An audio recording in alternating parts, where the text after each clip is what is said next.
I don't know, Pika. The song that you wrote. I know you're trying to be in spirit with A Nightmare on Elm Street, but like, 1, 2, Peak is coming for you. 3, 4 is gonna mop the floor. 5, 6, you'll give your nose a fix. That could be interpreted as either maybe a drug reference worthy of Mick Jagger, or you're threatening violence. I can't have either one of that. You know what I mean? You've got to work on this, please. It's just the editorial process. Behold, here at the 31 days of Halloween. Thank you so very much. We're watching a different horror movie a day this Halloween. Let's see. Are we rolling? This is a rated R movie. Here's the trailer. Slowed down to 125th speed because I don't think the disc has any. It has like no frills. It doesn't even have an entertaining like backstream. Look, that's the old New Line Cinema, and then then there's the modern one. But that's classic New Line Cinema. That's the logo, the old logo. Haha, that'll bring you back, huh? The old logo brings you back really quick. 1, 2, Peak is coming for you. No, I mean, drop it. I mean, introducing Johnny Depp. Wow. Indeed. Johnny Depp's first big movie. Probably the first big movie for most of these young stars. We are doing the original A Nightmare on Elm Street. Oh, look at that effect. Man. And it's also which beget the franchise. What are we going to do? We're going to read from, you guessed it, the wiki. A Nightmare on Elm Street is a 1984 American supernatural slasher film written and directed by Wes Craven and produced by Robert Shea. It is the first installment in the A Nightmare on Elm Street franchise and stars Heather Langenkamp, John Saxon, who's a pretty notable actor at the time, Ronnie Blakely, and Robert Englund as Freddy Krueger, and Johnny Depp in his film debut. The film's plot concerns a group of teenagers who are targeted by Krueger, an undead former child,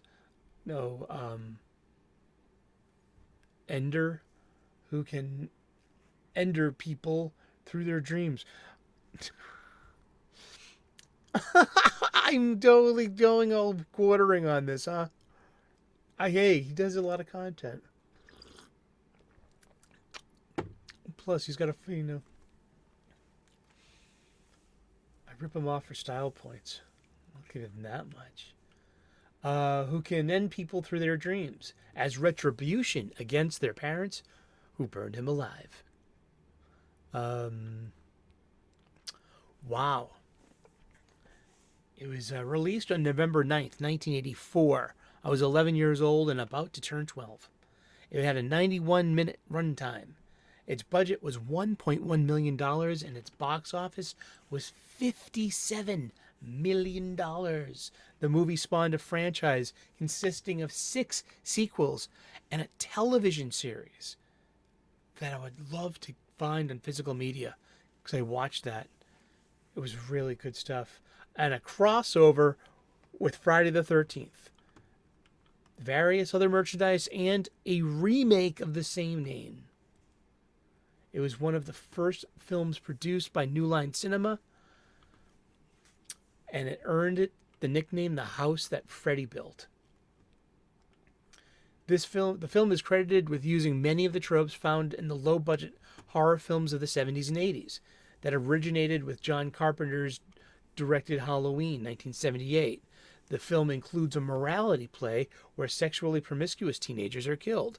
Critics and film historians state that the film's premise is the struggle to define the distinction where dreams and reality manifested by the lives, the distinction between dreams and reality, which are manifested by the lives and dreams of the teens in the film.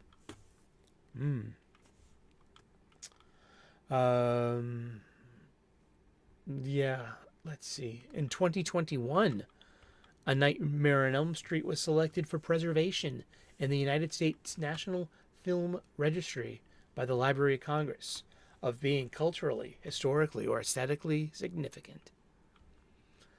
Wow. And then you have just, we meet Tina and Nancy and Glenn and Rod. Teenagers. Or actors in their lower 20s playing high school teenagers.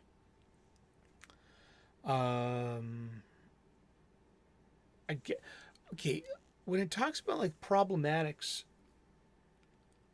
seen through a modern lens, I guess it's because Tina who's Nancy. Nancy is played by Heather Langenkamp, Scream Queen. Yeah. And star of this franchise for she comes back, at least in 3. How many times is and also in New Nightmare as well. That'd be interesting. Look it up. How many? We just started this, so we have plenty. We can just keep count. We're gonna have a Nancy count. I count 3 Nancy so far. And Glenn, that is played by Johnny Depp at a very tender young age. And Rod, who is Tina's boyfriend. But Tina falls asleep. Freddy commits his crime. And then in the news, she is identified as being 15 years old. Therein, perhaps, lies the problematics. Because it comes from the morality play, and it comes from, a post-coital scene, and where they fall asleep, and now they're in Freddy's realm, but they've sinned. But also, I guess it's just like how young the character is. Hey, I guess that's over. Let's see if the DVD has any extras. I popped it in. Let's see. It had one wonderful extra. It had a commentary track. I got to listen to anecdotes by writer-director Wes Craven, stars Heather Langenkamp and John Saxon, and I think the director of photography as well. So, and just explaining this, it would have been nice if Robert Englund was there too, because, being Freddy Krueger and parlaying, a career. That's the New Line Cinema logo that we're used to seeing.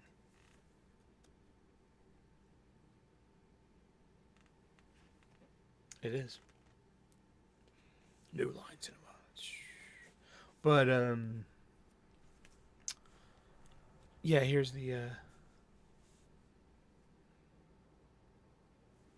this is the menu animation, so. Wow, best kill. It's kind of weird because this is supposed to be a creepy movie. Yeah, and that's it's not original art, but someone's interpretation. Someone had got a gig, and special features, theatrical trailer. Oh, why not? Play that again. And indeed, I guess, yeah. So that's problematic, I guess. No lines. Yeah, see the old New Line. And Nancy's dad is John Saxon, a policeman. And okay, best kill. Oh, it's got well, because that's where the problematics, I guess, come up. It's like because I've grown up on this movie because this movie came out November 8th, 1984. November 9th, 1984. I'm 11 years old, going on 12. So by the time I'm 12 years old, growing up with this movie, and also awaiting the sequel coming out, which is gets released the following year. I mean, November 1st, 1985. So within 365 days, like Freddy Nightmare on Elm Street 2 comes out. Then you don't see one again for almost like a year and a couple of months. In February of 87 comes Nightmare 3, The Dream Warriors, 88, 89, and 91. Freddy's Dead, The Final Nightmare. Wow. And that's like, for me personally, that's growing up from 11 to high school as well. So, like, renting movies, working at a video store, and, like, I watched the hell out of all of these horror movies. A lot, because I had free rentals. Dun. That's great. You can just hang there. That's great. Special features. But yeah, the casting, the commentary track was so good. I love the behind the scenes stuff. I love production stuff, screenwriting stuff, um, special effects, and in this kind of movie that is so based in special effects. And if it's, there's so many ways to put these images on screen and to try to give it the verisimilitude so that it succeeds in selling to your suspension of disbelief that, this looks good and plausible. Lots of blood in this movie. Lots of use of the color red. See, like, we're getting back to the problematic, though. I guess it's Tina and her age. And because, okay, the best kill, like, it's like, what does that mean, best kill? I mean, like, there's over the top kill scenes. That's what it's about. These are slasher movies. I mean, that's part of it. And there's usually one that was meant to be overkill or be like a money shot or just be like, there's got to be like one that really ties the movie together in a way. Or I feel that, like, they just, yeah. And it's Johnny Depp being sucked into his bed with the television and the hi-fi following him. And then, there is a lot of allegory there, being sucked into your bed and just that's it. It's all TV and radio and your headphones and being tuned out, and how, like, that's like a prophetic scene. But it was earlier. It's when Nancy starts having dreams. She's nodding off in class, and she shouldn't be at school because, Tina was just killed, and she sees Tina in a body bag. In these very stark, emotional scenes, and it's about the suggested gore, and it's the horrific view of the animated person inside of the clear body bag, nothing but whites and reds. And it's just really stark, and it's just like, it is so spooky. And then to see it, the body bag being dragged off by an invisible force, the arm flops, the smear of the simulated blood. It's just really well, or these are very well put together horror movie, like, scenes and shots. But then, like, comes, I mean, now, presentism, better lenses, you know, with the partial nudity, horrific special graphic special effects and depictions, where you're still talking about a fictional 15-year-old girl. Glorifying, victimization, objectification, it's all there. And I have to say that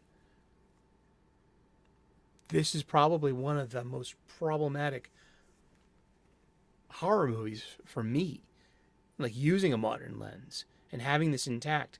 I don't think I could say that about any of the Friday the 13th movies. I think they were all a little older than that, you know? And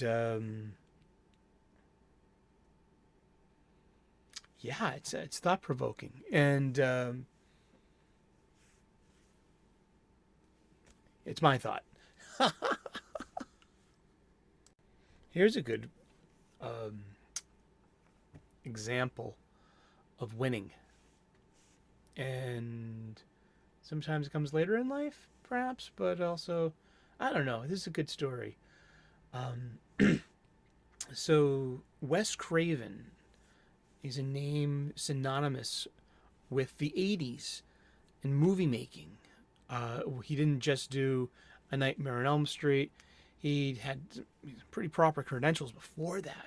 Last House on the Left, The Hills Have Eyes, and then doing A Nightmare on Elm Street. Then he did a couple of other things like The Serpent and the Rainbow and Shocker. I mean, yeah, Wes Craven was a big name in 80s horror. You know, and that was in my wheelhouse of in middle to high school. Indeed. But here's a good one. By Craven's account, his own adolescent experiences led him to name Freddy Krueger, to the name Freddy Krueger. He had been bullied at school by a child named Fred Krueger. Craven had done the same thing in his film The Last House on the Left in 1972, where the villain's name was shortened to Krug. Wow. Craven chose to make Krueger's sweater red and green after reading an article in a 1982 Scientific American that said these two colors were the most clashing colors to the human retina. I mean, yeah. And A Nightmare on Elm Street, and also the production. And Wes Craven wrote the screenplay for Elm Street around 1981. He did the Swamp Thing movie in 1982 with Dick Durock, Adrienne Barbeau. Legendary DC superhero, you know, and all the shit was that was a pre-Alan Moore story too. It's fucking A, man, huh? Woo! Good cup of coffee. But the special effects, I mean, Robert Englund was like the X factor. This is a person's ability to be a thrilling bad guy, embrace the role, like Christopher Lee in Dracula. Like just this you had to, you know. Maybe that's why his Dooku and Saruman work so well. As a bad guy, he just knows when to throw away, you know, everything, and except for being a bad guy. There's nothing else but, you know, just embrace it. There's no redeeming quality to Saruman or Dooku. Did Dooku? Because Dooku, I don't know.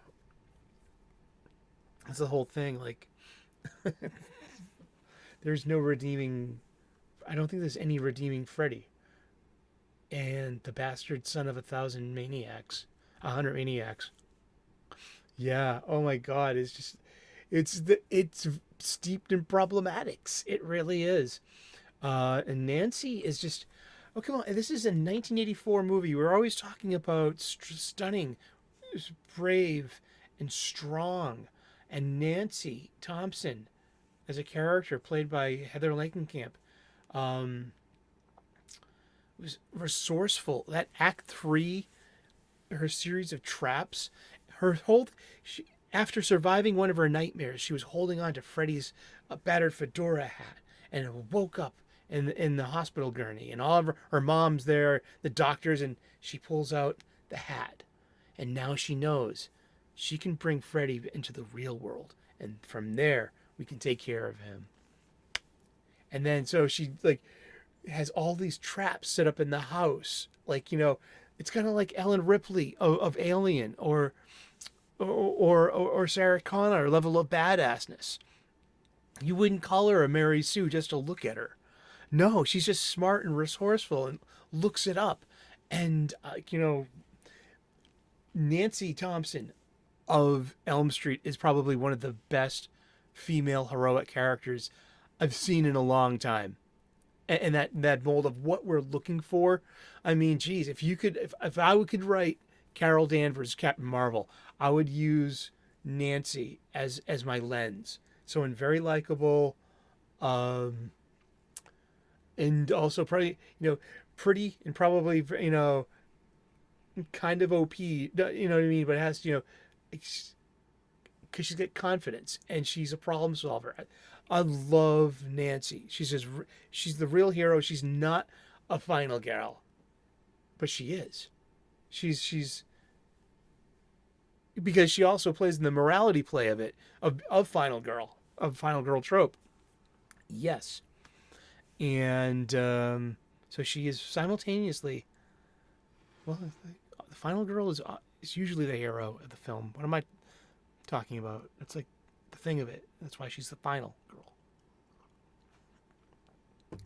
And then the special effects, and then the dreamlike qualities of your storytelling, your camera work, and like just like the iconic scenes of Nancy struggling to go up the stairs because her feet are melting into the stairs, and they're explaining the special effects and what they use. Is like, was that oatmeal that was in there to make it look like it?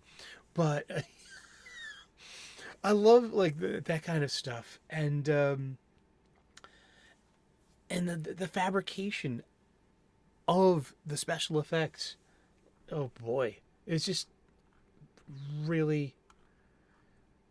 All of principal photography began on June 11th, 1984, and lasted a total of 32 days in and around Los Angeles, California.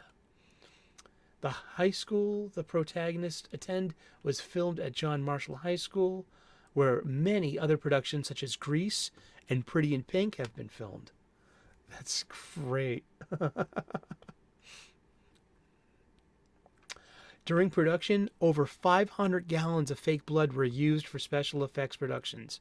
For the blood geyser sequence, the filmmakers used the same revolving room set that was used for Tina's death, which is great because you got this like really unified look of claustrophobia and of impossibility too, defying gravity. I mean, I didn't even think about that. Wow, just like that's they use that set twice. That's great. That's resourceful, indeed. They used dyed water because the special effects blood did not have the right look for the geyser of Johnny Depp's death scene. Just like really over the top, way wonderful. Just like let's flip the room upside down. How can we do that? Well, let's put it to set. Let's put it on a spindle.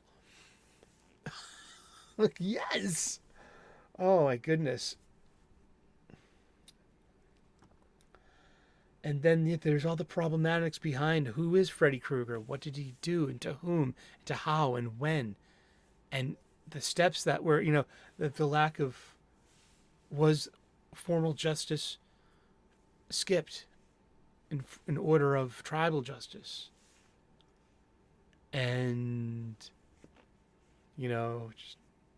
is Freddy, justified for his unholy revenge?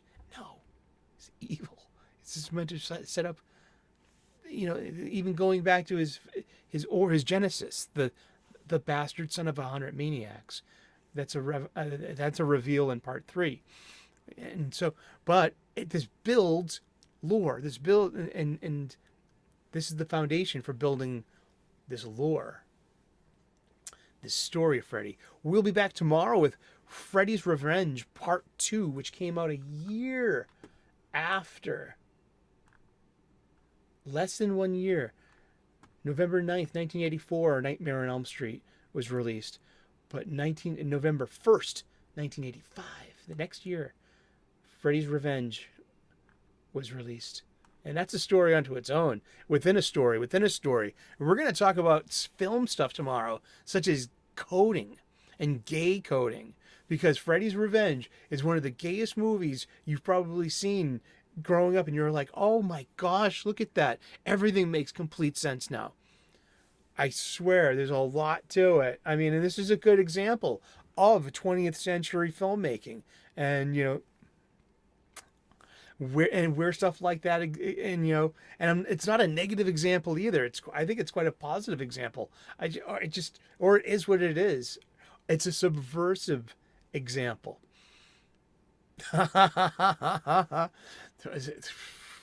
It's subversive is taking such a beating in film, capital F film, since 2019. Thank you, Ryan Johnson. There you go. That's our cuppa. And thank you so very much. We are doing the 31 Days of Halloween. We are discussing a different horror movie every day for the rest of October. We've done the Friday the 13th series of movies. We've done the 1978 through 1982 original Halloween trilogy, ones that matter the most to me. And now we're doing A Nightmare on Elm Street. And this is all going to culminate for us in Freddy vs. Jason, 2003's. Yeah. And we have a focus on slasher movies this year, and also these genre series, the properties, as we like to say, these IPs, and these are also of an age for me as well. Growing up, I grew up with these films, watched them as films in dark movie theaters, and I've watched them on countless times on video cassette, and next on DVD, and now on Blu-ray, and streaming, if so, too. I prefer physical media. And, but, oh gosh, we barely even, we got to talk more and more about special effects moving on. Because this movie franchise becomes it becomes like an industry standard on special effects. Horror effects, gore effects, slasher effects, yes. Blood, dismemberment, body horror, but this practical special effects, vinyl, masks, pumps, air compression, illusion, lighting, physical not CGI. I mean, it's they both look hammy on their own merits, but I mean, there's just the artistry involved in giving the illusion of something, and it's something also that's going to be indelible, and that you're going to remember. So it's